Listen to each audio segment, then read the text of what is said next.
The PS2 was absolutely insane for JRPGs. Square and Enix were still separate, throwing everything at this console before they merged. It was a war, and we won because of it. I'm covering 50 games here, no ranking, just 50 games that matter. They're mechanically solid, they hold up, and some of these takes are gonna piss you off. Let's go. Number 50, Digital Devil Saga.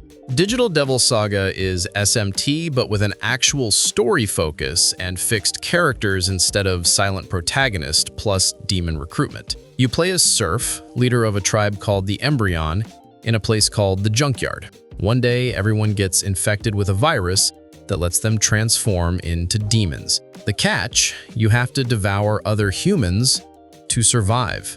The entire game is about characters struggling with becoming monsters while trying to reach nirvana, supposedly paradise. The mantra system replaces demon fusion.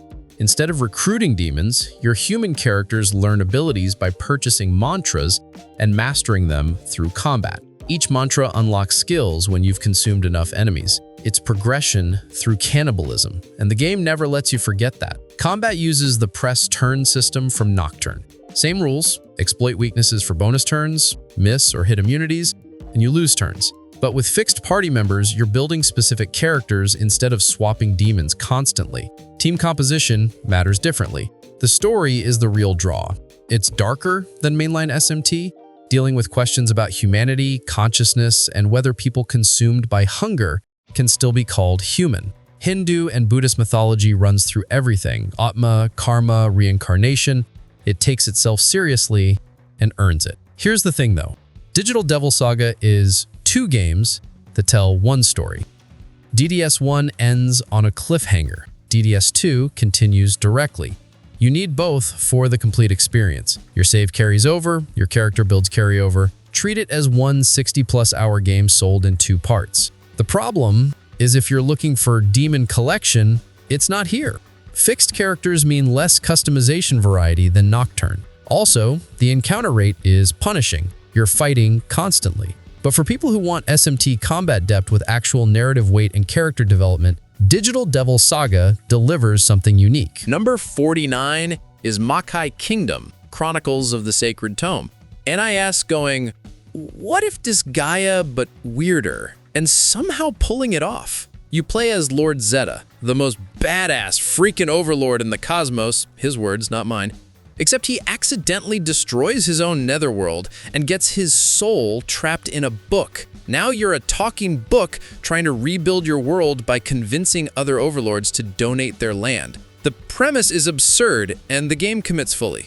The facility system is the unique hook. Instead of just deploying units, you deploy buildings onto the battlefield. Throw down a hospital, and it heals nearby allies. Drop a fortress, and units inside get defense bonuses. You're creating infrastructure mid-combat. Then you can pick up those buildings and throw them at enemies, because this is still NIS. Vehicle combat expands the chaos. Units can pilot tanks, mechs, motorcycles, UFOs. Vehicles have their own stats and weapons independent of the character piloting them. A weak mage in a tank becomes a threat. You're managing a garage alongside your party roster. Map generation is random. You're not playing fixed battlefields. You're creating land by throwing objects that expand into terrain. Throw an item, it generates a chunk of map with enemies and objectives. You control how big and complex each battle gets. Invite system lets you recruit by literally writing wishes in Zeta's book. You spend mana to wish characters into existence with specific classes and bonuses. It's Disgaea's reincarnation system, but framed as cosmic wish fulfillment. The humor is peak NIS. Zeta's ego is the entire joke. Every overlord you meet is dysfunctional in different ways. Fourth wall breaks constantly. If you've played Disgaea, you know the tone. Absurdist comedy with occasional emotional gut punches buried underneath. The problem is it's rougher than Disgaea. Less polished, systems don't integrate as cleanly, balance is wonky. The random map generation means some battles feel arbitrary rather than designed. But if you've burned through Disgaea and want more NIS tactics with mechanics no other game has, Makai Kingdom's building throwing, vehicle piloting, map creating chaos is worth experiencing. Number 48, Dark Cloud. Dark Cloud is Level 5's first game and the foundation for everything they built after. The dungeon crawling is roguelike adjacent, procedurally generated floors, random loot, weapon durability that matters. Your weapons break if you don't maintain them. Actually break. Gone forever if you're not paying attention. It creates tension that most JRPGs don't have. You're managing repair powder and backup weapons constantly. The Georama system is the town building hook. You're not just clearing dungeons for loot, you're recovering pieces of destroyed villages. Houses, trees, NPCs, landmarks. Then you rebuild the towns yourself, placing buildings wherever you want. NPC requests guide optimal layouts. Put my house near water, I want to live next to the shop. Fulfilling requests unlock bonuses. This loop is what made Dark Cloud special. Dungeon diving has purpose beyond getting stronger. Every component you find is a piece of civilization you're restoring. The narrative and mechanics reinforce each other. Weapon evolution is the progression system. Weapons gain experience and absorb stat-boosting items. Hit thresholds and they can transform into stronger weapon types. You're planning evolution paths. This dagger becomes a rapier, becomes a legendary sword if you feed it the right materials. 6 playable characters with different weapon types and traversal abilities. Toan uses swords, Zhao uses slingshots, Goro uses hammers. Dungeons have obstacles requiring specific characters. Switch mid-dungeon to progress. The thirst meter is the controversial mechanic. You get dehydrated in dungeons and need to drink water or take damage. Some people find it immersive survival tension, others find it tedious busy work. The problem is Dark Cloud 2 improved literally everything. Better graphics, deeper weapon evolution, more complex georama, photography mechanics, ride pod customization. Going back to Dark Cloud 1 after DC2 feels limited. But this is where Level 5 started. The town building loop was innovative in 2000. If you love DC2 and want to see the prototype, or you want the tighter scope without DC2's complexity, the original still holds up as its own thing. Number 47, Tactics Ogre, Let Us Cling Together. Tactics Ogre originally came out in 1995 on Super Famicom, got ported to PS1 in 1997, and later remade on PSP. It's from Quest, and many of the team members later went to Square to make Final Fantasy Tactics. This is one of the foundational tactical RPGs. The class system is deep. Units can change classes freely, and each class has different weapons, abilities, and stat growth. You're building a squad from scratch, deciding who becomes a knight, who becomes an archer, who goes into magic. Customization is extensive. Branching story paths give you 3 routes: law, chaos, neutral, based on choices you make during key story moments.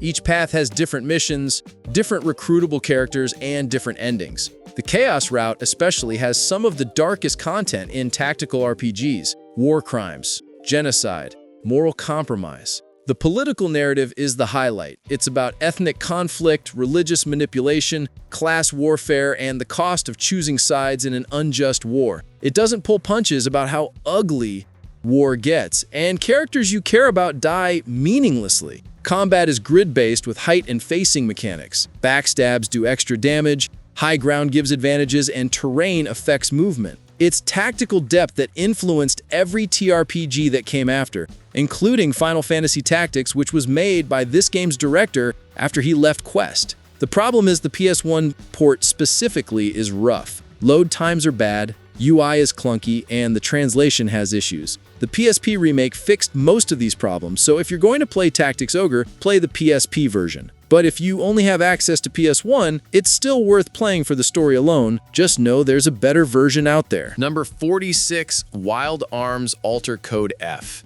Alter Code F came out in 2003, and this is a remake of the original Wild Arms on PS1.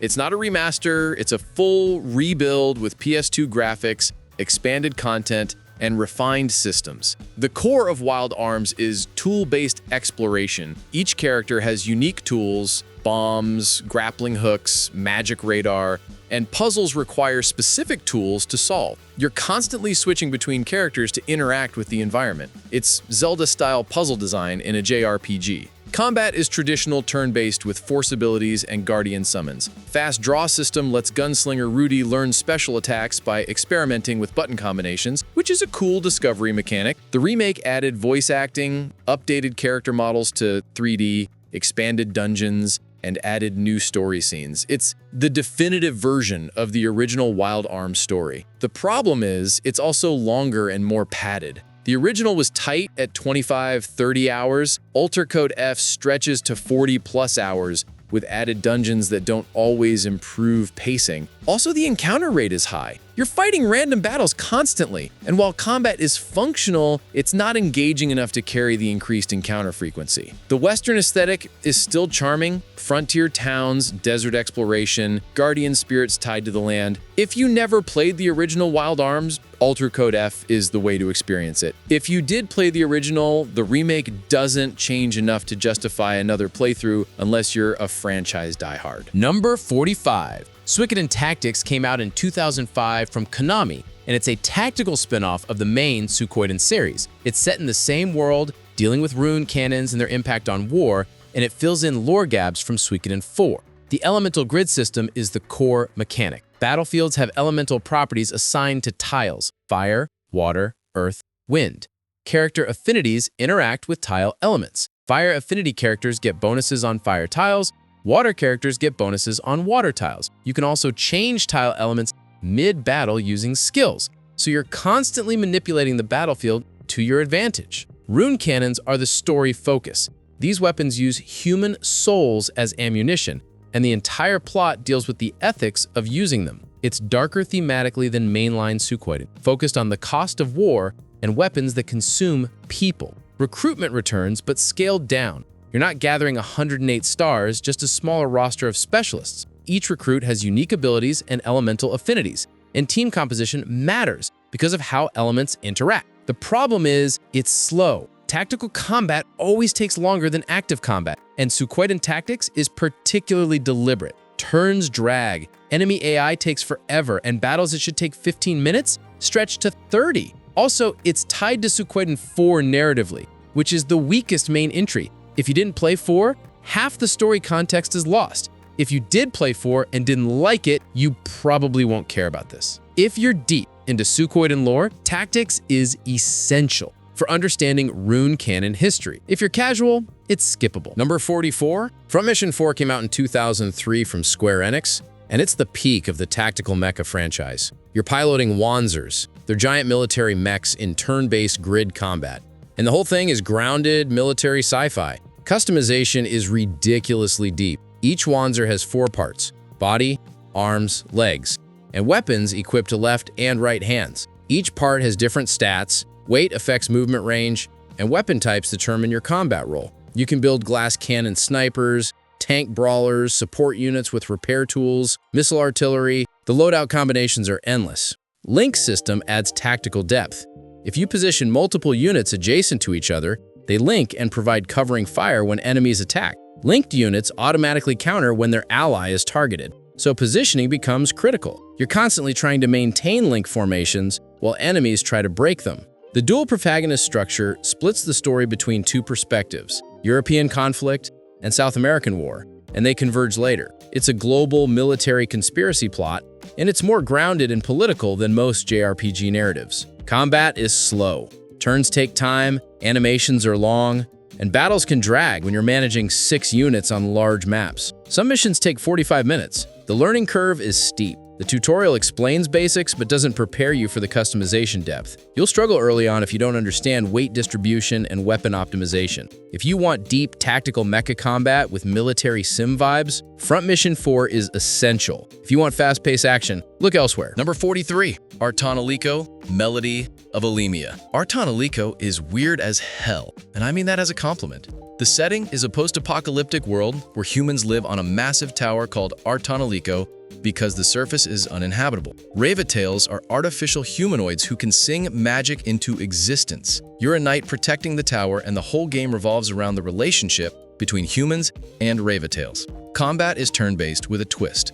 Your front line of human characters protect Ravatale party members in the back. Ravatales charge up song magic while you defend them. The longer they charge, the more powerful the spell when it releases. You're balancing offense, defense, and timing the song release for maximum impact. The dive system is where it gets strange. You literally enter the minds of your Rave-a-Tale companions to unlock new songs. It's presented like a visual novel with branching conversations, and it's intimate. You're exploring their psyche, their traumas, their desires. It's basically dating sim mechanics fused into JRPG progression. Some people find it uncomfortable. Some people love it. Crafting is called graph melding. You create items through synthesis, and conversations with party members during crafting affect what you make. Character relationships influence gameplay systems directly. The soundtrack is genuinely unique. The songs Rave-a-Tale sing are in a constructed language called hymnos, and they're beautiful. Music isn't just background, it's central to the entire identity of the game. The problem is, it's niche as hell. Production values are limited. Story has anime tropes. The fan service elements aren't subtle. If you want mainstream polish, this isn't it. But if you want something genuinely different that commits fully to its weird premise, Tonelico carved out its own space, and nothing else plays quite like it. Number 42, Wild Arms III. Came out in 2002 from MediaVision, and it's the first fully 3D entry in the Wild Arms franchise. The whole series is Western-themed JRPGs. Cowboys, deserts, frontier towns, and Wild Arms 3 leaned into that aesthetic harder than ever. The world is entirely desert wasteland. You're exploring this dying planet called Disgaea, where civilization is scattered across barren dunes and ancient ruins. It's post-apocalyptic Western, which is a vibe you don't see in JRPGs. Combat uses the Force system. Characters build FP by taking damage or defending, and FP is spent on special abilities. Guardians also return, summonable spirits tied to elements that you unlock through exploration. Summoning costs FP and MP, so resource management is layered. The search system is the unique exploration mechanic. You have limited search commands per dungeon, and you use them to scan for hidden items, switches, and paths. Some puzzles require specific search types: examine, kick, detect, and you're constantly experimenting to find secrets. It's puzzle solving integrated into exploration in a way most JRPGs don't bother with. Encounter rate is brutal. You're in random battles every few steps, and dungeons are long, so you're fighting constantly. It can get exhausting. The story is about 4 drifters who start as criminals and gradually become heroes. It's slower paced than most JRPGs, focused on world building and character development rather than constant escalation. Visually, it's cel-shaded 3D, which was stylish in 2002, but looks basic now. The Western aesthetic is charming though. Saloon towns, train heists, duels at high noon. It commits to the theme. If you want something different from fantasy JRPGs, Wild Arms 3's Western setting is refreshing. If you can't tolerate high encounter rates, you'll struggle. Number 41, Tales of the Abyss. Tales of the Abyss is often called the best Tales game, and I'm not going to argue with that. The combat uses the flex range linear motion battle system. Yeah, the name is stupid. What it means is you're fighting in real time, but you can now move freely in 3D space instead of being locked to a 2D plane with your target. Free Run lets you reposition anywhere on the battlefield. It opens up combat in ways earlier Tales games couldn't do. Field of Phonons adds elemental strategy. Using elemental arts leaves residual energy on the ground. Stand in that energy and use a compatible art, it transforms into a stronger version. You're thinking about positioning not just for dodging, but for combo potential. The real hook is Luke.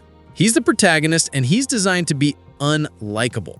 Sheltered noble, whiny, entitled, completely detached from how the world works. Some people bounce off the game in the first 10 hours because they can't stand him. That's intentional. His character arc is the entire point, watching him confront who he is and change. It's one of the best character development arcs in JRPGs, but you have to stick with it. The skit system is peak Tales. Optional conversations between party members that trigger constantly. They're funny, they develop relationships, they make you actually care about the cast. The banter carries the slower sections. Story deals with prophecy, free will, and what happens when an entire civilization's decisions are dictated by a score. predetermined destiny written in stone. It goes places. The problem is pacing drags in the middle third. There's backtracking. Some dungeons overstay their welcome.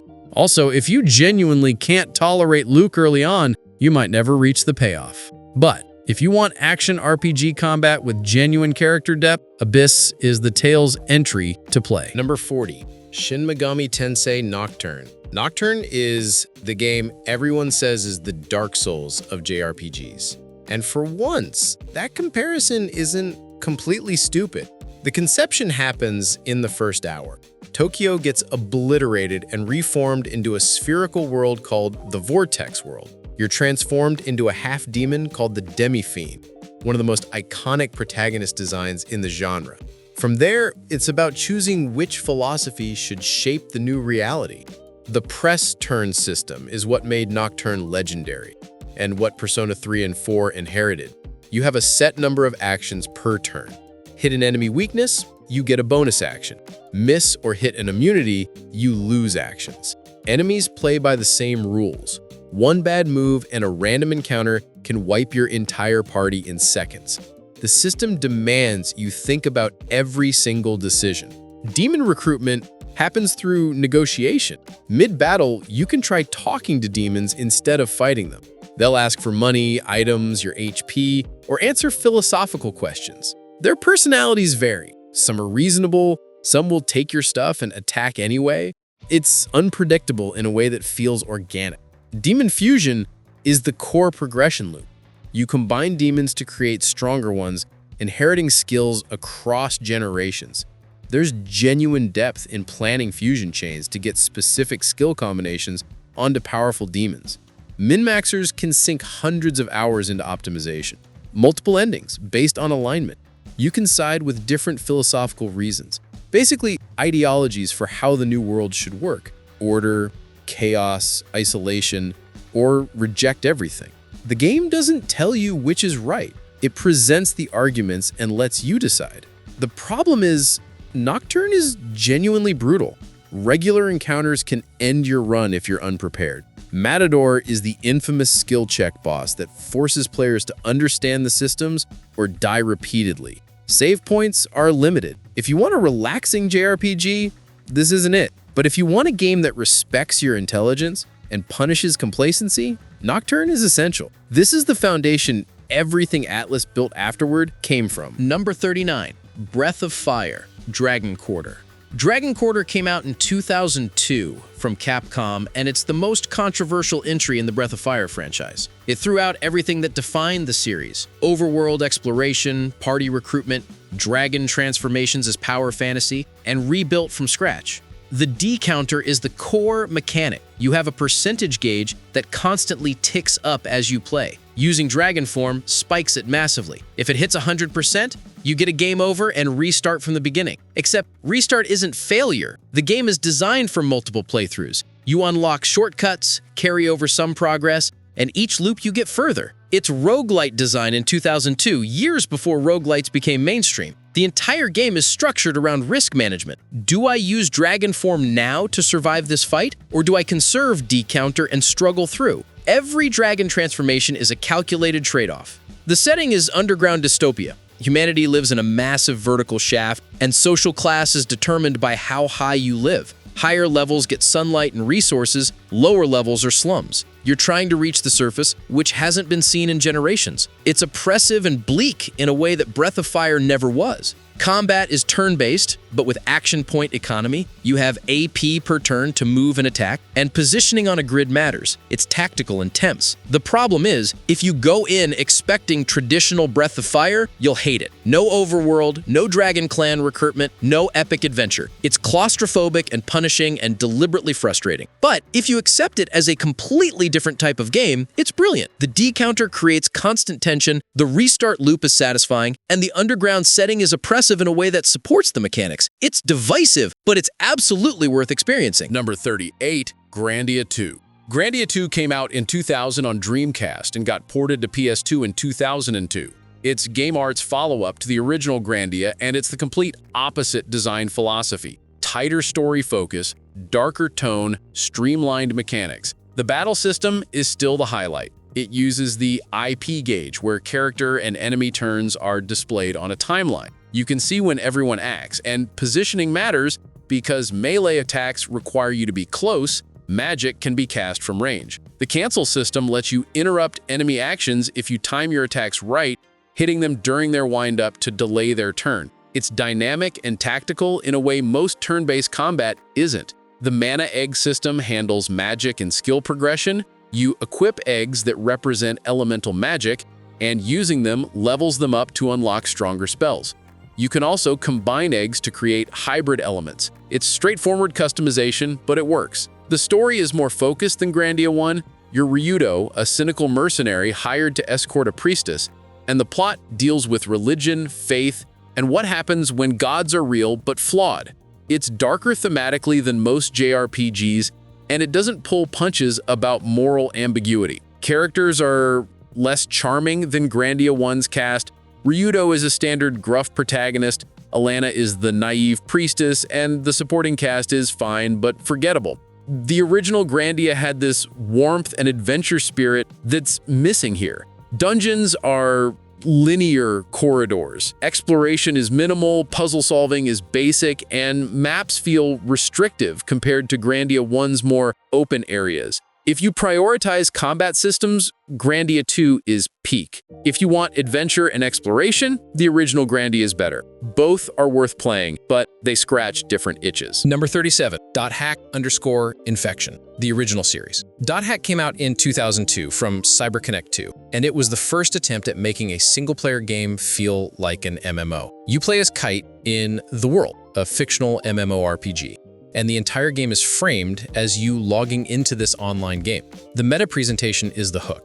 You boot up the game and you're at a desktop. You launch the world from an icon, check fake forums for hints, read fake emails from NPCs. When you log out, you're back at the desktop. It sells the illusion that you're playing an MMO even though it's entirely single player.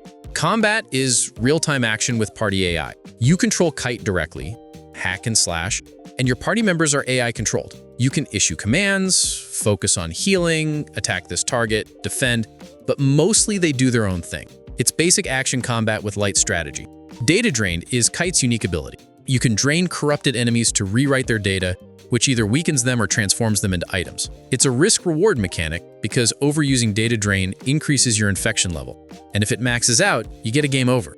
The story is about mysterious comas happening to players in The World, and you're investigating what's causing people to fall unconscious in real life when their characters get attacked in-game. It's genuinely intriguing, and the mystery unfolds slowly across 4 games. The problem is .hack_infection is only part 1 of 4. It ends on a cliffhanger, and you need to buy and play all 4 games to get the full story. Each game is 15 to 20 hours, and they reuse the same maps and enemies across all 4. It's episodic design that feels like content padding. If you want the full .hack experience, play .hack_GU instead. The original series is worth it only if you're deeply invested in the .hack franchise lore. Number 36, Final Fantasy X2. This is the most divisive Final Fantasy, and I'm including 13 in that statement. The tone shift is jarring. FX10 was this melancholic pilgrimage about death and sacrifice. X2 opens with a pop concert. Yuna's a pop star now. She's hunting spheres with her girl squad. The tonal whiplash gave people permanent damage. But mechanically, this is one of the most interesting combat systems in the franchise. The dress sphere system is job-changing mid-battle. Yuna, Riku, and Pain can swap between classes instantly during combat. Warrior, Black Mage, Thief, Gunner, whatever. You're not locked into roles, you're adapting on the fly. Need healing? Swap to White Mage. Cast Curaga, swap back to DPS. Enemy resistant to physical? Entire party goes magic classes. Garment grids add another layer. You equip a grid that determines which dress spheres you can access and in what order. Moving through the grid during battle grants stat bonuses. Some grids let you reach special dress spheres with unique abilities. You're building loadouts before battle and executing during. ATB is back, and it's fast. Fast as ATB in the series, honestly. Battles are frantic, constantly swapping classes, chaining abilities. It demands attention. The mission structure replaces linear progression. You're flying around Spyra, taking jobs, some story critical, some optional side content. Completion percentage matters for endings. You can miss huge chunks of content if you're not thorough. Some people loved the freedom, others missed having a focused narrative. The 100% completion requirements are brutal. Specific dialogue choices, missable scenes, obscure triggers. You're not getting the true ending without a guide. That's bad design, but it's also 2003. Story is lighter, but it's not nothing. Themes about moving forward after loss, finding identity beyond destiny. Yuna's arc from summoner to sphere hunter to whatever she wants to be is actually coherent if you engage with it. The problem is, if you wanted FX2 to be FX10, you're getting hurt. It's aggressively its own thing. J-pop aesthetics, Charlie's Angel energy, fan service that hasn't aged great, but if you can accept what it's trying to be, the dress sphere system is genuinely innovative, and the combat is some of the best ATB Square ever made. Number 35. Atelier Iris 2 came out in 2005 from Gust, and it's the middle entry in the Iris trilogy. First game was about accessibility, making Atelier approachable. Second game tried to build on that with dual protagonists and a bigger story scope. The dual protagonist structure splits the game between Felt and Vis. Felt is the adventurer exploring dungeons. Vis is the alchemist back at base synthesizing items. You switch between them and Vis creates items that Felt uses in dungeons. It's supposed to create this loop where exploration and crafting are interconnected. Problem is, the switching kills pacing. You're in a dungeon as Felt, making progress, then the game forces you to switch to Vis to craft items for an hour. Flow gets disrupted constantly. Some players like the variety, most found it tedious. Alchemy is simplified compared to later Atelier games. You gather materials, follow recipes, combine items. There's quality levels and elemental properties that affect outcomes, but it's not as deep as mainline Atelier. It's approachable, but lacks the complexity that makes Atelier satisfying for crafting enthusiasts. Combat is turn-based with mana usage. You equip mana spirits that let you use skills, and managing MP becomes resource management. It's fine, but unremarkable. Story tried to be more ambitious than Atelier Iris 1, parallel worlds, prophecy, chosen one narrative, but it's generic JRPG plotting that doesn't play to Atelier's strengths. Atelier works best when it's small-scale, personal stories about crafting and time management, not saving the world. The upside is the world building is charming and character interactions are wholesome. If you want cozy JRPG vibes with crafting mechanics, Iris 2 delivers. If you want deep systems or compelling narrative, it's skippable. Number 34, Disgaea 2 came out in 2006 from NIS, and it's the sequel to the game that defined absurd tactical RPG grinding. If you played Disgaea 1, you know exactly what you're getting here. More of the same, but refined. The core hook is still the item world. You can enter any item in your inventory and fight through procedurally generated floors to level it up. Weapons, armor, consumables, anything. And since items have levels up to 100 and characters can level to 99.99 and there's reincarnation mechanics to reset and boost stats, you can play this game for hundreds of hours min-maxing. Geo panels return, which are colored tiles on maps that apply effects. Stand on a red panel, you get attack boost. Destroy the Geo symbol, and all connected panels change color and explode for massive damage. Maps become puzzles where you're manipulating panel colors to create chain reactions. It's the same system from Disgaea 1, but with more complex map layouts. Lifting and throwing is still absurd. You can pick up allies and throw them across the map for positioning, or pick up enemies and throw them into each other for damage, or create tower stacks of characters and throw the entire tower. It's physics-based chaos that somehow works within tactical rules. Story is lighter than Disgaea 1. You're Adele trying to defeat Overlord Xenon, who cursed your world. It's got NIS humor, fourth wall breaks, absurd escalation, parody, but it doesn't hit the emotional beats that Laharl's story did in the first game. The problem is, if you played Disgaea 1, Disgaea 2 feels iterative, not revolutionary. Same systems, same structure, same grinding. It's refined and there's more content, but it's not a leap forward. If you never played Disgaea 1, start here because it's the better version of the formula. If you already sunk 200 hours into Disgaea 1, you might burn out. Number 33, Drakengard. This is Yoko Taro's first game, and it shows in the best and worst ways possible. This is proto-Nier. The DNA of everything Taro did afterward is here. Bleak world, morally compromised protagonists, multiple endings that get progressively more disturbing, that specific brand of existential despair that makes you question why you're playing, and then you can't stop. Gameplay is Dynasty Warriors meets Panzer Dragoon. Ground combat is hack and slash, your Khemia cutting through hundreds of soldiers with various weapons. Each weapon has its own combo strings and leveling. It's repetitive but functional. Then you mount your dragon and it becomes aerial combat, flying over battlefields, breathing fire, dodging projectiles. The switching between ground and air is the mechanical hook. Some missions are pure ground, some are aerial, some mix both. You're managing Khemia's ground effectiveness against the dragon's area control. Weapon collection matters. There's like 65 weapons, each with unique magic attacks and backstories. Some weapon stories are darker than the main plot. You're grinding for equipment that tells you about atrocities. Classic Taro. The problems are real though. Combat is repetitive, like genuinely monotonous at times. Graphics were rough even in 2003. Frame rate tanks when too many enemies spawn. Voice acting is inconsistent. Also, the protagonist Khemia is not likable. He's a mute psychopath who enjoys killing. His dragon partner Angelus openly hates him. Their relationship is toxic. Everyone in this game is damaged, and the narrative doesn't redeem them, it just shows you why they're broken. If you want polished gameplay, look elsewhere. If you want to see where one of gaming's most unique creative voices started, and you can tolerate jank in service of vision, Drakengard is essential context for everything Yoko Taro built afterward. Pucelle Tactics is the game NIS made right before Disgaea, and you can feel them figuring out the formula. You're playing as Priere, a demon hunter, working for the Church of the Holy Maiden. The tone is lighter than that sounds. It's got that NIS humor, fourth wall breaks, anime nonsense, but there's actual plot underneath about faith, corruption, and what happens when religious institutions aren't what they claim to be.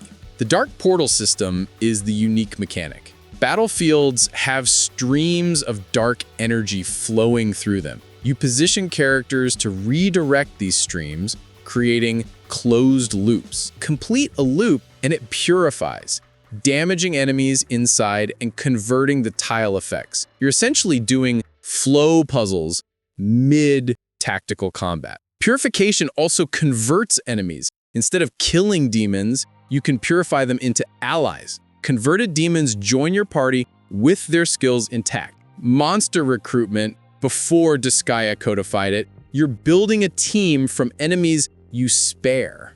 The Dark World is the proto-item world. You can enter items to fight through randomly generated dungeons and power them up. Sound familiar? Disgaea took this concept and ran with it. Here it's simpler, but the foundation is visible. Character training works through equipped items and battle participation. Standard tactical RPG stuff. Position matters, height matters, attack from behind for bonus damage. Nothing revolutionary, but solid fundamentals. Story goes places. What starts as monster of the week demon hunting escalates into conspiracies, fallen angels, and Priere confronting what the church actually is. It's got stakes under the comedy. The problem is Disgaea exists. Pucelle came first, but Disgaea refined everything. Deeper item world, better geo panel manipulation, more absurd number scaling. If you're only going to play one NIS Tactics game, it's Disgaea. But if you want to see where that studio found its voice, Pucelle is the prototype. The Dark Portal system is unique enough that it doesn't feel like Discount Disgaea. It's its own thing that happens to share DNA. Worth playing if you've exhausted Disgaea and want more NIS Tactics with a different mechanical hook. All right, number 31, Kingdom Hearts 1. This is the game that shouldn't exist. Disney and Square Enix collaborating on an action RPG where Donald Duck and Goofy fight alongside a spiky-haired anime boy. Someone pitched that in the meeting and nobody stopped them. Thank God. Combat is real-time action with party AI. You control Sora directly, keyblade swings, dodge rolls, magic casting from a command menu. Donald and Goofy are AI controlled, and they will let you die while hoarding potions. It's part of the charm. The combat is simpler than KH2. No reaction commands, no drive forms, but there's a purity to it. You're learning enemy patterns, timing your dodges, managing MP for heals. The platforming is real. KH1 has actual jumping puzzles that KH2 mostly abandoned. Some people hate this. Monstro and Hollow Bastion have sections that will test your patience, but it also means exploration feels like exploration. You're navigating spaces, not just running through combat corridors. Gummy ship sections are divisive. You're building ships and flying through on-rails shooter segments between worlds. Some people skip them as fast as possible. Others got weirdly invested in shipbuilding. It's padding, but it's optional padding.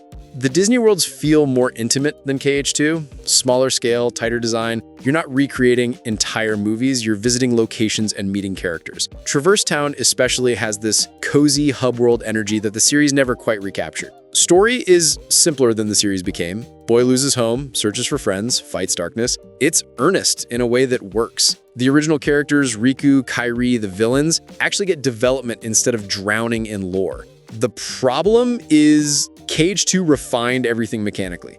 Going back to KH1 after KH2 feels sluggish. Camera's rough, movement is floatier. If you played KH2 first, KH1 might feel like a downgrade. But if you want the origin of one of gaming's weirdest success stories, this is where it started. And honestly, the tighter scope and simpler story might be exactly what you want after the series went completely off the rails narratively. Number 30, Suikoden III came out in 2002, and it's the most divisive entry in the franchise. It introduced the Trinity Sight system, where you experience the story from 3 different protagonists, Hugo, Chris, and Luke, and their perspectives intersect at key points. The problem everyone had with Trinity Sight is pacing. You play a chapter as Hugo, then switch to Chris, then Luke, then back to Hugo. Sometimes you're retreading the same time period from different angles, sometimes you're moving forward.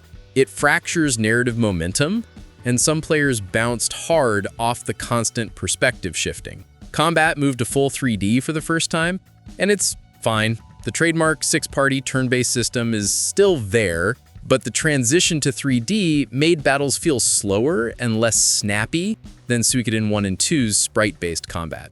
It works, but it lost some immediacy.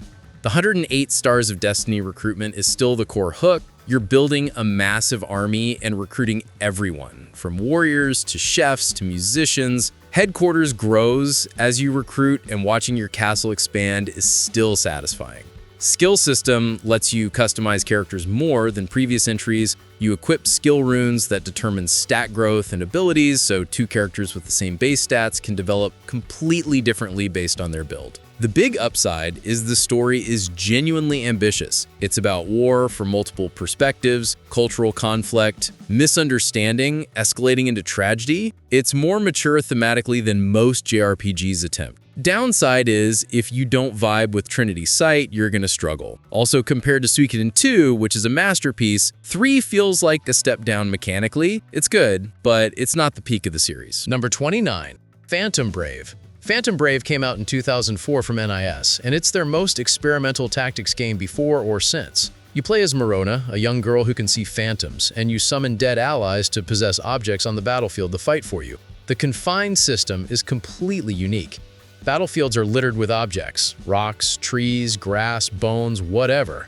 You summon phantoms and bind them to these objects, and the object determines their stats and abilities. Confine a warrior to a tree, and they get high HP but low movement. Confine a mage to a rock, and they get magic boost but physical defense. Every object has different properties, and you're constantly adapting based on what's available. There's no grid, movement is freeform, you just move characters anywhere within their movement radius. No grid means positioning is more organic, but also more chaotic. Range and area of effect matter differently when there's no tiles to count. Phantoms only last for a set number of turns before they disappear, so you're managing temporary units with limited lifespans. Some phantoms last 3 turns, some phantoms last 8, and you're constantly cycling summons mid-battle. The story is surprisingly emotional for a tactics game. Marona is ostracized because people fear her ability to see phantoms, and the entire narrative is about loneliness and finding acceptance. It hits harder than you'd expect from a game with absurd NIS humor. Problem is the freeform movement can feel imprecise. Also, it's easy to break the game with certain object combinations, and once you find the optimal strategy,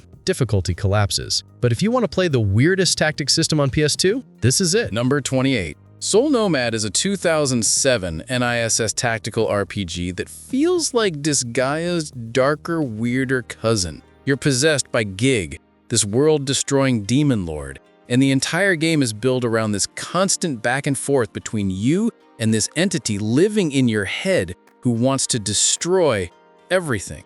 The room creation system is what sets it apart mechanically. Instead of controlling individual units, you create rooms, which are squads of up to 9 characters each. You arrange them in a 3x3 grid, and their position determines their role.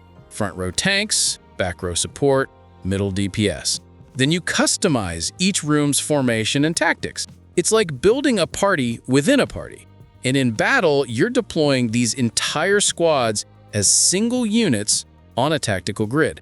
Combat itself is real-time within turns. When your room engages an enemy room, they automatically fight based on their formation and AI settings, but you can issue commands mid-combat to adjust tactics. It's this hybrid of tactical positioning and real-time chaos that somehow works. The demon path is the insane part. If you give in to Gig's demands, the entire game shifts into this alternate evil route where you're literally ending the world. Characters you recruited betray you, story goes completely off the rails, and it's genuinely one of the darkest routes in any JRPG. It's optional, but if you want to see how fucked up NISS can get when they try, that's where. Downside is, it's long, like 40+ hours for one route. And if you want to see Demon Path, that's another full playthrough. Also, the room creation system has a learning curve, but once it clicks, it's ridiculously deep. Eternal Poison is this 2008 tactical RPG from Atlas that almost nobody played. It's dark fantasy, heavy on demons and corruption, and the whole aesthetic is like gothic storybook nightmare.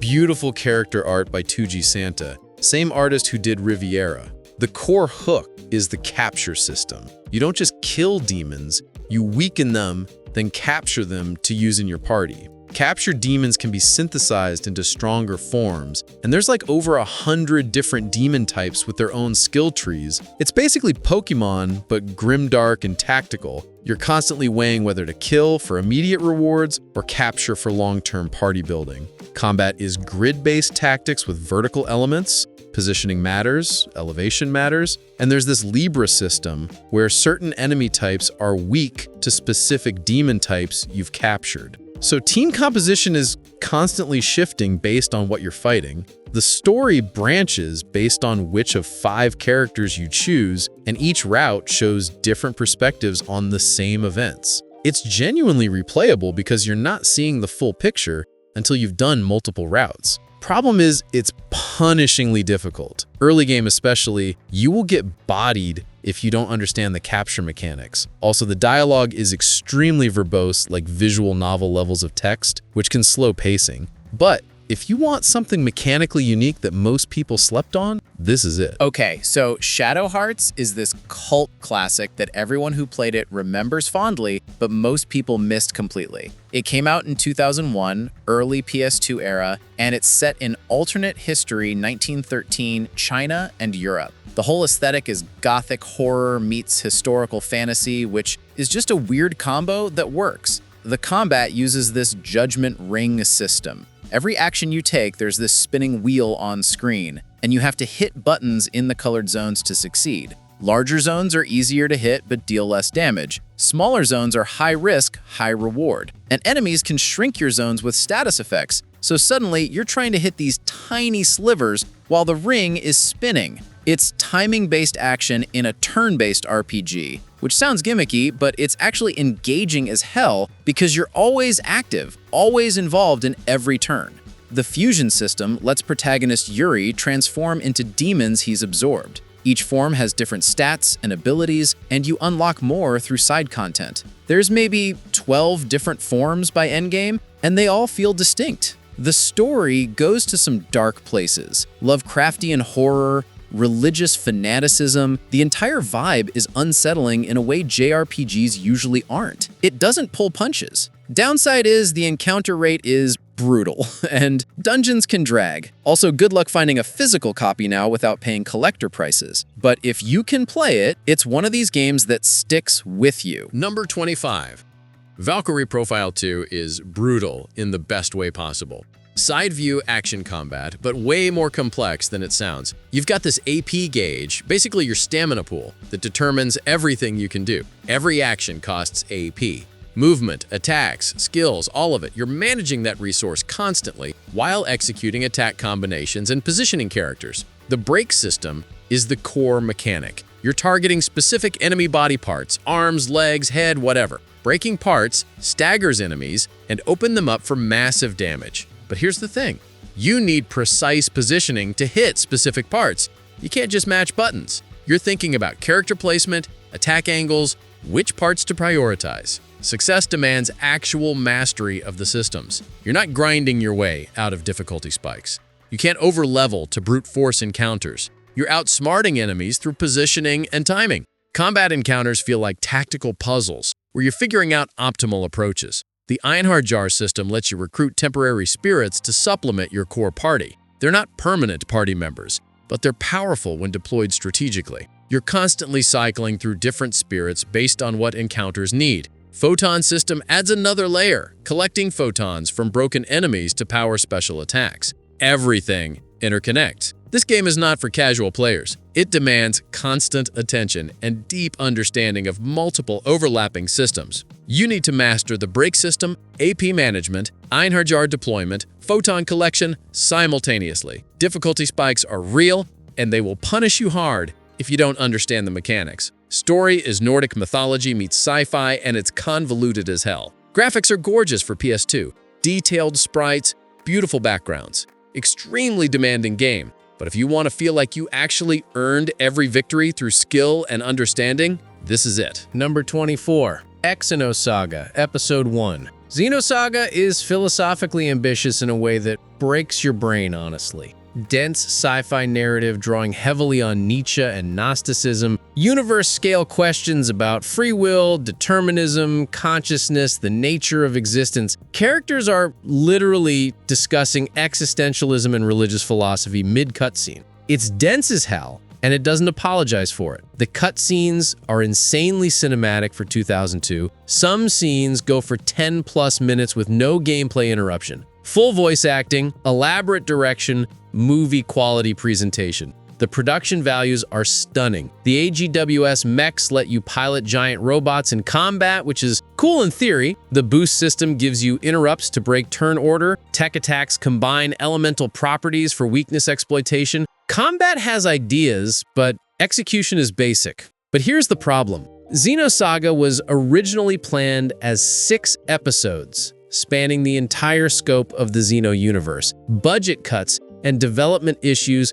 forced it down to 3 episodes. Episode 1 is basically this monumental, complex prologue to a story that never fully materialized. The incompleteness hangs over everything you're experiencing. You're watching elaborate setup for plot threads that get rushed conclusions in later episodes or just abandoned entirely. The ambition is there, the philosophical framework is fascinating, but you're playing a third of what was supposed to be a much larger narrative. Combat is turn-based and functional, but not exceptional compared to other PS2 JRPGs. Serviceable. The real draw is narrative ambition, not the gameplay systems. This is fundamentally a game about ideas and philosophy. If you want plot complexity and character relationships more than mechanical depth, you'll love it. If you want gameplay systems matching the storytelling ambition, you'll feel disappointed. Combat is basic, pacing is glacially slow with constant cutscene interruptions, and the incomplete trilogy structure is genuinely depressing, knowing what was originally planned. But the ambition alone makes it worth experiencing. Number 23. .hack/GU did something genuinely radical. It simulated the entire experience of playing an actual MMO in single-player form. You're loading the game and it presents as booting into a desktop. You launch the world from an icon. You've got in-game email from NPCs. You're checking fake forums for hints and strategy discussions.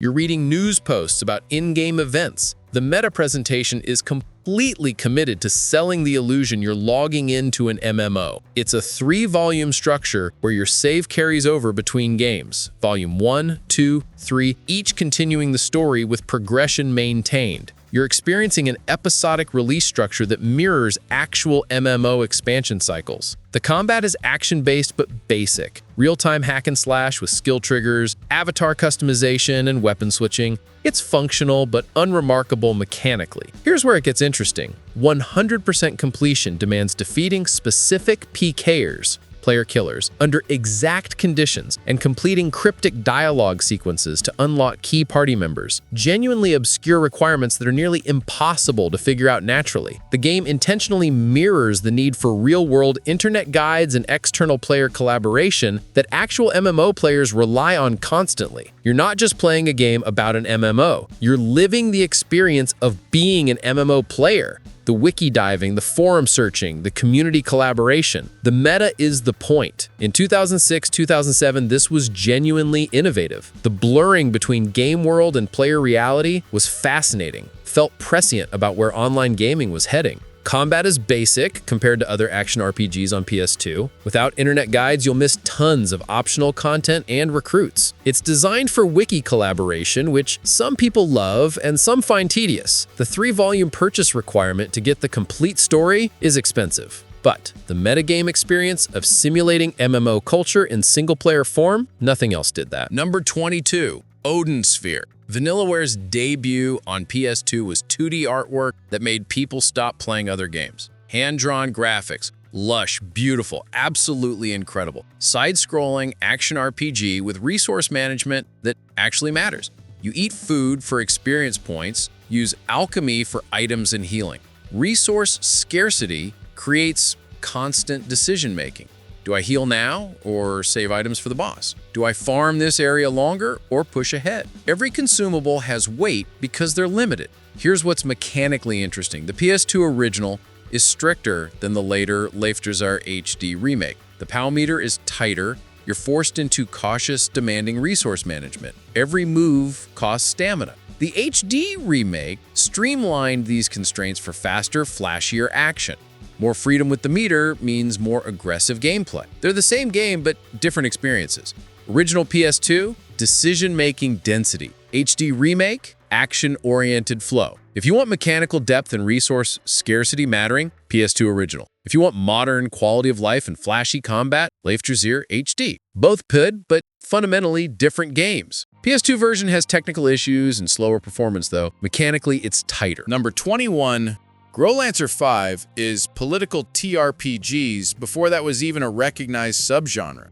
Mercenary factions, military intrigue, dialogue choices that fundamentally alter mission paths and character endings. Stories about armed peacekeeping and WMDs used to coerce warring nations into diplomatic resolution. Mature themes most JRPGs actively avoided back then. Production values are low, budget constraints obvious visually, but the writing? Sophisticated as hell. World building is complex. Moral questions aren't simple good versus evil. Strong New Game Plus structure encouraging replaying to see different outcomes. Different dialogue choices lead to completely different campaign flows. Missions change. Character recruitment changes. Story branches diverge. If your taste is political intrigue and complex military scenarios with consequence, Growlancer V is criminally overlooked. If you want flashy spectacle and lighthearted adventure, pass. Low production values real barrier though. Graphics dated even by PS2 standards. If you can get past that, the writing rewards you with sophistication. Number 20, Wild Arms V. Wild Arms franchise always did something weird, successfully blending JRPG structure with Western frontier aesthetic. Most companies wouldn't even try that hybrid. Wild Arms V is the final main installment, and it's highly regarded by fans specifically for three things: satisfying story, strong character development, unique atmosphere. Genuinely feels like a Western you can play as an RPG instead of feeling forced. Mechanical innovation is the tools system. Characters have specialized tools, unique items essential for exploration, Bomb dispersal, ropes, mechanical devices. These aren't optional flavor. You need them to navigate dungeons and progress. Tool usage creates exploration depth. You're thinking about character positioning strategically. Need to disable a trap? Specific character has that tool. Need to cross a gap? Different tool. You're building team synergy around which character has which tool for specific sections. Wild Arms Alter Code F, PS2 remake of the original PS1 game, served as nostalgia touchstone for longtime fans. Updated graphics while retaining classic structure, kept the original epic opening song remastered. That detail matters to people who remember the original. Franchise philosophy is respect the Western genre. Combat isn't flashy, it's turn-based, deliberate, thematic, pacing matches frontier vibe. This is a specific appeal game. Love Western aesthetics mixed with JRPG mechanics? Wild Arms 5 is perfect. Hungry for epic fantasy with medieval castles? Won't scratch that itch. Western theme might alienate people wanting traditional fantasy. Combat's turn-based without major innovations. If you want action, you'll find it tedious. Story pacing is slow. 19. Romancing Saga is mechanically dense in a way that seems obtuse until it suddenly clicks. Free scenario system is real freedom. Pick from multiple protagonists. World evolves based on what you do or don't do. Quest availability changes, NPCs move, story events shift. You're not following a plot rail, you're genuinely living in a world. Community describes it as offering a unique experience of being immersed in a living, breathing world. Fans acknowledge it sacrifices detailed dialogue and linear story focus compared to something like FFX. But if your taste is questing and adventure with unique systems, this is exactly that. PS2 Remake substantially improved combat over the SNES original. Movement faster, animations cleaner. Soundtrack. Kenji Ito composed enhanced versions and some of his best work appears here. Genuinely incredible score that holds up decades later. This game respects player freedom to a degree modern JRPGs actively avoid. You can fail quests, you can miss entire story beats. The world doesn't wait for you. NPC you wanted to recruit might leave if you don't talk to them in time. That consequences matter design is rare. But here's the flip side. That freedom creates genuine confusion for first-time players. You're not told where to go. You're not guided through optimal paths. You can wander for hours making no mechanical progress. Requires patience and willingness to explore without roadmap. Freedom means easy confusion. First-timers will feel lost without guidance or wiki reference. Nonlinear structure requires specific player mentality. Combat mechanics didn't improve as much as presentation. Systems still somewhat clunky even after remake improvements. Mechanical depth doesn't match world building. Number 18. Rogue Galaxy is Level 5's final spacefaring JRPG, and it's criminally underrated. Seriously, not talked about enough. High-octane action system compared directly to Star Ocean and Kingdom Hearts hybrids. Real-time execution. You control one of 8 distinct characters, each equipped with 2 different weapon styles, short range and long range. Switch between them mid-battle for tactical advantage. Character progression managed through Revelation Flow system. Resembles grid-based progression you've seen before like FFX's Sphere Grid or FF12's License Board. But unique constraint makes it interesting. Nodes aren't unlocked by simple experience points alone. You spend weird items, components found in dungeons, purchased from shops, or synthesized. This isn't busy work. Creates deep integration between exploration, item management, synthesis, character development. You're not just leveling up through battles. You're gathering specific resources to unlock specific progression nodes. Exploration has constant mechanical payoff. Kill enemies? Sure, but keep eyes open for synthesis materials. Blueprint on the ground? Matters for character progression. Everything feeds back into building party stronger. 8 characters mean 8 completely different playstyles. You're not locked into one approach. Poison on boss? Switch to character with poison resistance. Physical damage incoming? Swap to tank. Your matchup-based strategy every encounter. The game's under the radar great. Mechanics tight, systems integrate well, pacing good. Story is basic space opera. World building thin. If you're looking for narrative depth, Rogue Galaxy isn't your game. Systems are solid, though. Number 17. Dark Cloud 2 is a hybrid that shouldn't work, but somehow does perfectly. You've got roguelike dungeon crawling mixed with complex weapon evolution and strategic town building mechanics. This isn't one game layered on top, it's 3 genuinely integrated systems working in concert. Cornerstone is Georama. You collect blueprints and components while exploring randomized dungeons, then you reconstruct destroyed towns using those components. You're placing buildings, deciding placement, rebuilding civilization town by town. Here's genius. Links dungeon exploration risk-reward directly to narrative progression and civilization building. You're not just grinding dungeons for generic loot, you're rebuilding society. Each item has weight. Each component matters. Spending time in dangerous dungeons gets you resources to rebuild communities. Narrative purpose to every grind session. Weapon evolution system is deep. Weapons level up through use, transform and evolve into different forms based on materials synthesized. You're not locked into one weapon type. You're customizing evolution paths. Level customization extends beyond weapons. Georama system lets you customize towns. You're not just rebuilding, you're designing. That agency feels good. This is mechanically dense and genuinely unique. Town building feels integrated into the core gameplay loop instead of optional flavor. It's mandatory and it works. Learning curve is steep though. Georama system takes time to understand, early game pacing is slow while systems unlock, and tutorial explains everything. Jump in expecting immediate action, you'll be frustrated. Number 16. Atelier Iris Eternal Mana. Atelier was the 6th Atelier entry overall, but holds distinction of being first to be published outside Japan. That detail matters, because it shaped the whole design. To facilitate international debut, alchemy system shifted from traditional complexity to dual synthesis, 2 methods existing simultaneously. Method 1, mana synthesis, simplified and mobile, perform it anywhere without a cauldron, uses elemental gauges filled by doing elemental extraction during exploration. Get help from a mana companion, allows in-battle synthesis, craft items mid-combat. Method 2, shop synthesis, traditional ingredient combining, requires specific shopkeeper locations, can't just synthesize anywhere. Utility hampered by extremely strict constraint. Ingredient stack limit of 9, the lowest number in the entire Atelier series history. Stack limiting creates inventory management puzzle. Shift from complex resource management toward accessible mana synthesis was intentional strategic choice. Gust reducing mechanical barrier for brand new global audience unfamiliar with series niche roots. International expansion requires accessibility sometimes. This worked.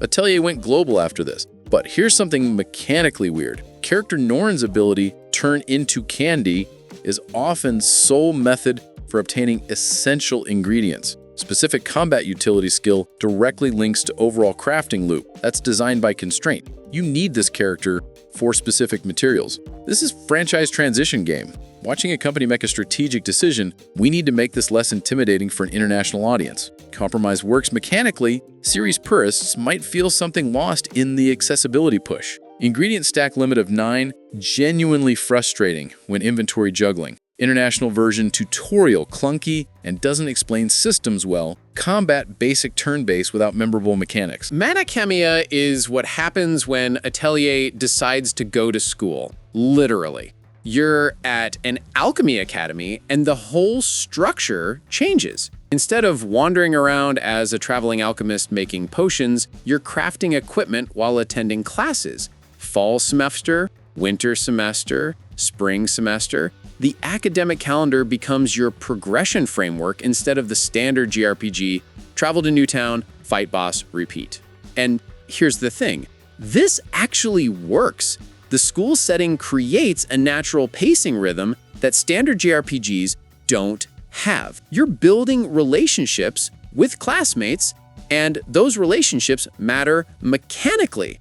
You're not just grinding alchemy for stats, you're building bonds that affect gameplay. It's basically what Persona 3 proved could work, but applied to the Atelier formula. Social links integrated into crafting progression. Budget limitations are obvious everywhere though. Graphics are rough, even for PS2, stories lighter than mainline Atelier games. Some people love that. Tighter experience, less bloated. Others want more narrative weight and complexity. But if you want JRPG pacing that breaks the mold and doesn't just follow the standard structure, this nailed something different. Number 14. Grandia III is where the series made a directional shift that divided fans hard. The Grandia franchise is internationally renowned for the IP gauge, Initiative Point Gauge, combat system. You see everyone's turns displayed on a timeline. You position characters precisely to interrupt enemy actions mid-turn. It's skill rewarding, demands understanding of positioning and timing. That's what made Grandia special. Grandia III kept the core IP gauge system, but shifted emphasis heavily toward aerial combos and high-speed action. You're launching enemies into the air, chaining hits while they're airborne, rapid-fire button inputs. It's flashier, faster, more spectacle-driven. Compare this to Grandia II, which is a PS2 port of the Dreamcast classic. Grandia II is beloved specifically for story and character development, deep narrative, memorable cast. Grandia III kept the combat systems, but the feel changed completely. Less emphasis on traditional JRPG exploration, more focus on combat spectacle. Some fans loved the action direction, others felt it sacrificed what made the IP gauge system so special in the first place. That positioning depth, that tactical thinking. Story's weaker than Grandia II, and the combat speed means you're not thinking 3 moves ahead about positioning, you're just reacting in the moment. It's good, but it represents a different design philosophy from what made people fall in love with Grandia originally. Number 13. Radiata Stories. Developed by Level 5, Radiata Stories is what happens when they go full experimental. Over 170 playable or recruitable characters, it functions like Suikoden's 108 stars recruitment system, but scaled up massively. Character availability changes based on dialogue choices, story progression, what you do in the world. You're managing a small army, and every decision affects who you can recruit. Combat is real-time action similar to Star Ocean. You're controlling one character directly while AI manages party members. Positioning matters because you need to stay near allies to trigger team attacks and combos. The game is often perceived as a parody or homage to classic JRPGs depending on how you read it. It's self-aware, leans into tropes intentionally, tongue-in-cheek tone throughout, not trying to be a serious epic fantasy, just trying to be fun and self-aware about genre conventions. This is what happens when Level 5 gives itself permission to be lighthearted about the genre instead of taking everything seriously. Story's lighter and more comedic. If you want deep narrative weight, look elsewhere. And the recruitment system can feel like a tedious checklist if you're a completionist trying to get all 170 characters, but if you want something that doesn't take itself too seriously and has a massive roster to experiment with, this works. Number 12. Stella Deus is pure tactics. That's it. That's the entire game. Turn-based grid combat where you're positioning units on the board while managing action points and cooldowns. Movement is tactical. Where you move this turn affects what abilities you can use next turn. Positioning creates cascading strategic consequences that ripple through multiple turns. The status effects actually matter here. Sleep, poison, paralysis aren't just annoying debuffs. They're tactical tools you need to master. Enemies will use them brutally, and you need to use them back or you're getting destroyed. Atmosphere is defined by deep tactical structure and distinct Gothic art direction. Strategic depth over narrative. You want story? Go elsewhere. You want to think about tactics for 40 hours straight? This is it. And look, it knows exactly what it is and commits fully to that identity. No story fluff trying to justify the combat, no trying to be everything to everyone, just tactical grid combat done well with systems that respect your intelligence. Story is minimal. Graphics are dated, even for PS2 standards, but for tactics fans who want something that doesn't handhold and actually challenges you to think multiple turns ahead, Stella Deus delivers exactly that. This is tactics gameplay for people who want mechanics over narrative. Period. Number 11. Devil Summoner is Shin Megami Tensei's detective noir spin-off. Third-person, detective-style exploration in 1920s Japan. You're Reito Kuzunoha, a detective who summons demons. The vibe is detective procedural meets demon summoning. You're investigating cases, following leads, then fighting demons with action combat. Here's what separates this from mainline SMT. It's real-time action. You directly control Reito with sword and gun attacks, while 2 demon allies fight alongside you. You're not menu diving through turn-based combat. You're positioning Reito, timing sword combos, stunning enemies with gunfire to expose weak points. Then you can capture stunned demons to recruit them. Demon recruitment and fusion carries over from mainline SMT. You're catching demons mid-battle, through negotiation, then fusing them together to create stronger forms with better skills and stats. Sword combat as Rado is satisfying. Combo chains, dodge rolls, positioning, action-oriented but strategic. You need to swap demons based on enemy weaknesses because you can't button mash through this. Miss an enemy's weakness and they exploit your demon's vulnerabilities hard. This is SMT for people who want detective noir atmosphere alongside action combat. The fusion of investigation gameplay with real-time demon battles works better than you'd expect. The 1920s Japan setting is atmospheric as hell. Story is episodic, case-by-case structure. No overarching narrative momentum. Combat difficulty spikes exist. If you want story driving the experience forward, this isn't it. This is mechanics first SMT in a detective code. Number 10, Star Ocean 3 has real-time action combat. And here's the thing. You can SWAT your party members in the middle of a battle instantly. Zero penalty. That alone changes how you think about strategy because you're not locked into one team anymore. You're reacting to what enemies are doing in real time and switching characters to counter. Battle trophies add challenge goals to every fight. Win without taking damage. Defeat enemies within time limit. Completing trophies gives bonus experience and rewards. Optional challenge baked into every encounter. The crafting system is absurdly deep. Item creation lets you synthesize weapons, cook food, write books, compose music. Every character has different specialties and success rates. You can break the game's economy completely if you figure out the right combinations. But okay, the weird part? The entire universe is literally a simulation inside a 4D space created by an advanced civilization. Your characters are AI-like constructs that unexpectedly gain self-awareness. Some people call it brilliant, some people call it pretentious. Honestly, both of those things are true at the same time. Here's the thing though. The ending doesn't actually resolve what happens. The characters survive the universe being deleted, but the game never clearly explains how or whether they're truly free or still trapped in simulation. Maria speculates about an eternal sphere backup, but it's deliberately vague. The game leaves you with the philosophical question hanging. Does it matter if you're self-aware in a simulation? It shoves the paradox aside and lets you decide. The director's cut version is the one to play. Released in 2004 after the original had technical issues, it has extra content the original Japanese release didn't have. Extended post-game dungeon, additional characters like Mirage and Audrey now fully playable. New battle trophy system. You can feel the developers iterating hard on this before Square absorbed Enix. Only problem is, if you want a straightforward story with clean resolution, you're not getting it. The entire experience reframes itself in the final act. Either you're into that meta-narrative mindbender, or you feel like it undermined 60 hours of investment. There's no middle ground. Number 9, Shadow Hearts Covenant. Okay, so everything in Shadow Hearts goes through this mechanic called the Judgment Ring.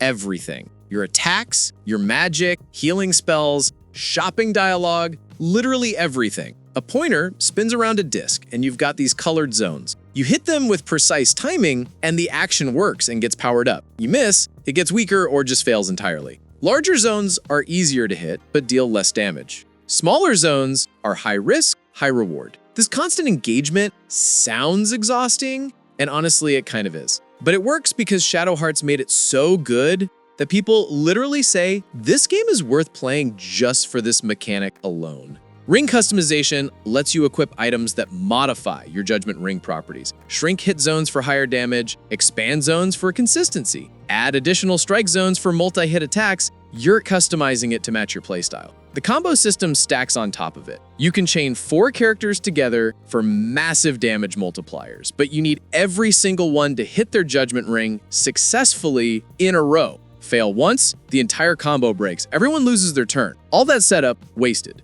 It's high stakes. You can't autopilot through a single battle. Failure has real consequences, so you're playing every single moment actively engaged. The setting is alternate history World War I with demons and supernatural elements. Gothic horror meets historical fiction. You're traveling through Europe fighting cosmic entities while the actual war rages in the background. Some people find it mentally exhausting, which yeah, you're right, it is. If you want to relax and watch animations play out, this isn't your game. This demands your attention constantly. every turn, every action, but that's exactly why it works. Number 8. Disgaea, Hour of Darkness. Nippon Ichi basically created an entire subgenre with this one game. Characters reach level 9999. Damage numbers escalate into the billions. Attack stats that are cosmically unbalanced. And the game doesn't hide from it, it leans into it completely. This isn't a bug, it's the entire philosophy. Numbers go up forever, and the game celebrates that. The item world is genius. It's basically an endless randomized dungeon where you can level individual weapons infinitely. You think, quick run to level this sword, and suddenly 200 hours disappear because every single item has unlimited progression potential. You can level a common healing item to match legendary weapons if you want.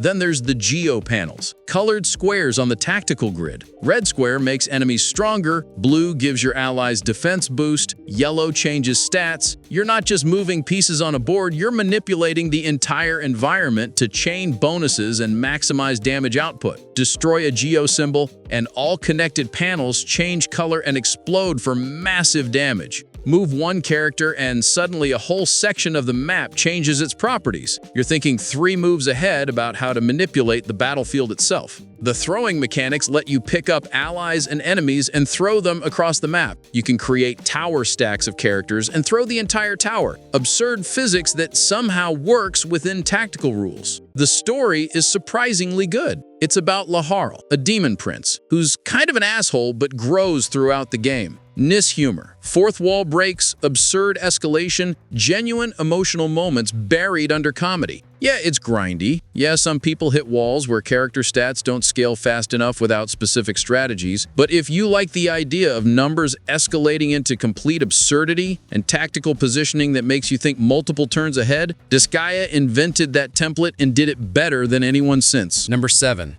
Kingdom Hearts II. Kingdom Hearts started as a completely insane idea. Disney characters meet Final Fantasy characters in an action RPG. Should not have worked. Completely worked. KH2 took that foundation and went weirder and more mechanically complex. The reaction command system is context-sensitive button prompts during combat. You're fighting a boss, and suddenly you get the option, hit triangle for this cinematic maneuver. It's spectacular and flashy and satisfying, and it's mechanically tied to the combat flow, not just a cutscene. Different enemies have different reaction commands. Learning enemy patterns means learning their reaction opportunities. Creates a rhythm where you're waiting for specific moments to capitalize. The drive forms are temporary transformations that fundamentally change your playstyle. Valor form is pure offense. Dual-wielding keyblades, aggressive combo chains. Wisdom form gives you magical firepower and mobility. Master form balances both. Final form is endgame absurdity. You're switching between them mid-battle based on what the fight needs from you. Drive forms level up through use. Each form has different leveling requirements that encourage varied playstyles. The combat is high-speed action that rewards aggression and punishes hesitation. Standing still gets you killed. You're moving constantly, positioning around enemies, using reaction commands at exact moments for these spectacular takedowns that feel incredible when you nail the timing. It's demanding as hell.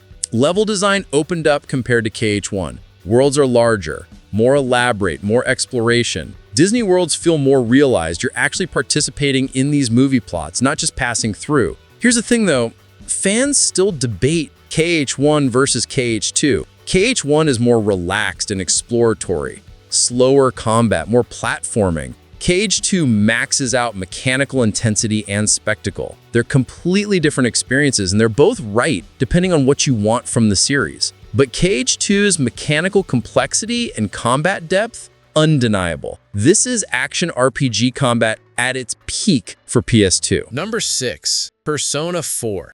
Persona 4 does 3 completely different systems at the same time, and somehow nails all of them. There's a detective mystery, where you're investigating an actual narrative with real twists. Characters feel genuine. The mystery unfolds naturally without being telegraphed. It's emotionally heavy and deals with identity, truth, acceptance. Then there's the social sim layer, social links. You're managing relationships, working part-time jobs, studying for exams. But here's what matters. These bonds directly make your personas stronger. It's mechanically connected to narrative. You're incentivized to invest time in character relationships, not just because the story's good, but because it makes you stronger in battle. Calendar system structures everything. Limited time, unlimited activities. Every day you're choosing how to spend your time. Time management becomes the metagame. Then the combat layer uses the press turn system, inherited from Nocturne. Hit enemy weaknesses? Bonus turns. Miss? You lose turns. Fail to exploit weaknesses? Your party dies fast. Unforgiving difficulty. The one more system rewards weakness exploitation. Hit a weakness, and you get another turn. Knock down all enemies, and you trigger an all-out attack for massive damage. The original Persona 3 had this problem, though. Party members were controlled by AI tactics, which meant Mitsura would spam ineffective moves at critical moments. Fans tried justifying it philosophically, but real talk, technical limitation. They reused the Nocturne engine, and that engine wasn't designed for this kind of behavioral nuance. Persona 4 fixed it completely. Full direct control over every party member. Developers learned. You can feel it. 100+ hours, complex. Story sticks with you long after it ends. Only downside is if social link simulators don't appeal to you, the pacing feels slow. Calendar management and dialogue sequences. Some people find that tedious. Number 5. FF12 basically invented the modern MMO combat system before that was even standardized anywhere. The active dimension battle system is seamless. You explore, you fight,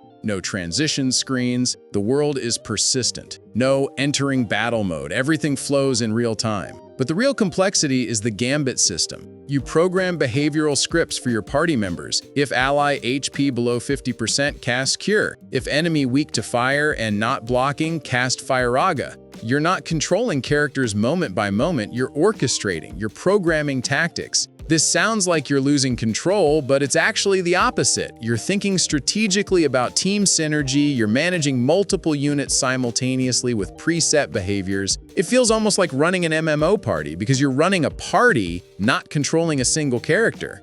Gambit slots are limited early and expand as you progress. Priority order matters enormously. Which conditions check first changes everything. The license board is massive and non-linear. Everyone can unlock everything theoretically, but spending licenses on equipment versus abilities versus stat boosts creates completely different progression curves. You're making real decisions that lock you into specific builds. The political story about warring nations is more grounded than typical Final Fantasy. Less about crystals and chosen ones, more about geopolitical conflict and resistance. Some people found the automation tedious, which is why modern JRPGs moved away from this system. But if you're into layered systems with multiple tactical considerations, this is PhD level complexity. Pacing can feel slow though, and the gambit system is counterintuitive if it doesn't click immediately. You're managing automation rather than playing directly, which some people find less engaging. Number 4. Suikoden V.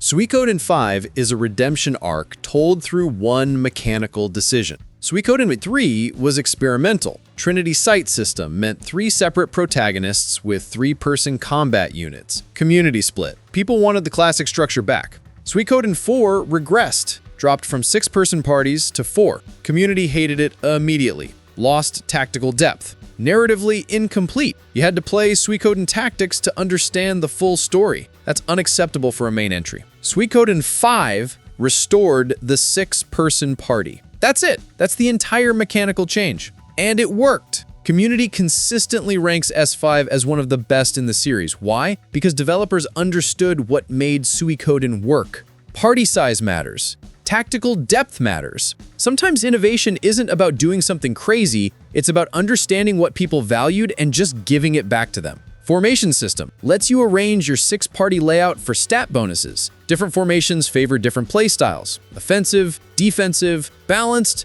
adds another tactical layer.